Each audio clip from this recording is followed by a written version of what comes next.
তোমরা যারা বিভিন্ন পাবলিক এবং প্রাইভেট ইউনিভার্সিটি থেকে অনার্স কমপ্লিট করেছো, তোমাদের জন্য বাংলাদেশ সেনাবাহিনী রিসেন্টলি একটা সার্কুলার প্রকাশিত করেছে। এই সার্কুলারে তোমরা যদি অ্যাপ্লাই করো এবং ফাইনালি যদি সিলেক্টেড হও, সেক্ষেত্রে 1 বছর সফলতার সঙ্গে ট্রেনিং সম্পন্ন করার পরে তোমরা লেফটেন্যান্ট হিসাবে বাংলাদেশ সেনাবাহিনীতে যোগদান করতে পারবে।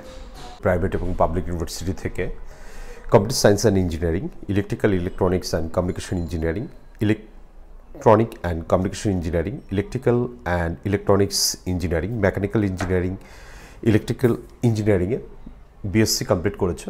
তোমাদের এসএসসি এবং এইচএসসি উভয় পরীক্ষায় জিপিএ যদি 4.5 থাকে এবং বিএসসিতে যদি তোমাদের জিপিএ 3 থাকে, সেক্ষেত্রে তোমরা এই সার্কুলারে অ্যাপ্লাই করতে পারবে।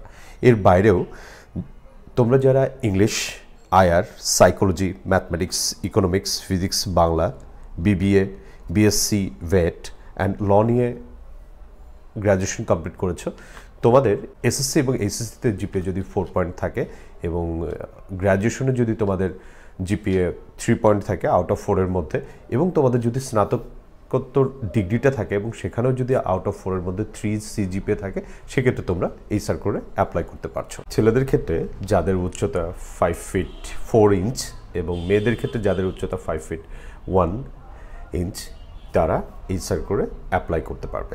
আমরা অনেকেই ভাবি যে শুধুমাত্র অবিবাহিত যারা তারাই মিলিটারিতে অফিসার পদে অ্যাপ্লাই করতে পারে, বাট এই সার্কুলারে তোমরা যারা বিবাহিত তোমরাও অ্যাপ্লাই করতে পারবে। তার মানে বিবাহিত অবিবাহিত সবাই অ্যাপ্লাই করতে পারবে। বাট বিবাহিত যে পুরুষ আছে, তোমাদের বয়স জানুয়ারি 1 তারিখে 2026-এ তোমাদের বয়স অবশ্যই 26 হতে হবে।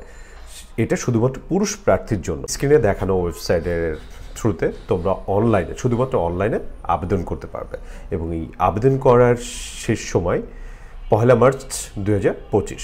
অ্যাপ্লাই করার পরে তোমাদের একটা রিটেন টেস্ট হবে এবং এই রিটেন টেস্টে তোমরা যে সাবজেক্টে পড়াশোনা করেছো ওই সাবজেক্ট প্লাস জেনারেল নলেজের উপর 100% একটা লিখিত পরীক্ষা হবে। লিখিত পরীক্ষায় যারা তোমরা পাশ করবে, তোমাদের প্রাথমিক একটা মেডিকেল এবং ভাইবা হবে এবং এই মেডিকেল এবং ভাইবাতে তোমরা যদি কোয়ালিফাই করো, দেন তোমাদের আইএসএসবি পরীক্ষা হবে এবং আইএসএসবি পরীক্ষায় যদি তোমরা ফাইনালি সিলেক্টেড হও, সেক্ষেত্রে তোমাদেরকে বাংলাদেশ মিলিটারি একাডেমিতে পাঠানো হবে 1 বছর একটা ট্রেনিংয়ের জন্য।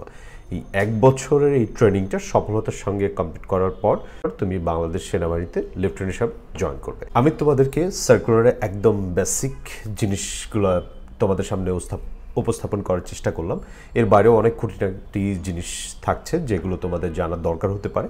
এই কারণে আমি এই সার্কুলারের লিঙ্কটা ক্যাপশনে এবং ফার্স্ট কমেন্টে দিয়ে রাখছি। তোমাদের যে কোনো ধরনের কনফিউশন আশা করি এই সার্কুলারের লিঙ্কে গেলে তোমরা ক্লিয়ার করতে পারবে। এরপরেও যদি কোনো প্রকার কনফিউশন থাকে, কোশ্চেন থাকে, স্ক্রিনে দেখানো এই নাম্বারে তোমরা আমাদেরকে ফোন করতে পারো অথবা সরাসরি গ্রিন ডিফেন্স একাডেমি অফিসে এসে তোমাদের যে হেল্পটা দরকার সেটা আমাদের কাছ থেকে নিতে পারো। ধন্যবাদ সবাইকে।